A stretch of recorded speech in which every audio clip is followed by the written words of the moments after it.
I'm going to be fixing my sway bar today. In this video, I'll show you how to fix the sway bar because I only ordered one on Rock Auto, which I should have ordered two. I wasn't really paying attention, but it's simple as that. You have this right here, and you just put this in the middle, take this bolt off, and then the same goes for the bottom. You put the right in the middle, just like that. And it's real easy. And this part, I inspected this part right here. This part is good. There's nothing wrong with it. The plastic is good.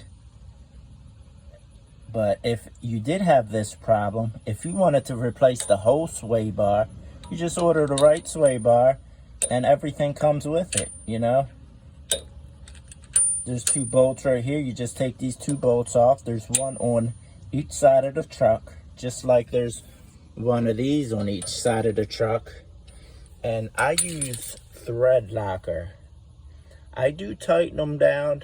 You should torque it down, but I make it super tight and I use thread locker. That way, medium strength, that's all you need, just so you can take it off later. And I grease everything up with the right grease. And so yeah, what you do is you put this on like this, put that in between there, and then put this in between there, and you just tighten it down.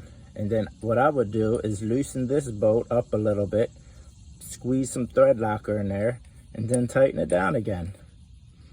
And that will keep the vibration of the vehicle, of the engine, from making it loose again. Even though you torque it down, it may come loose again. You never know.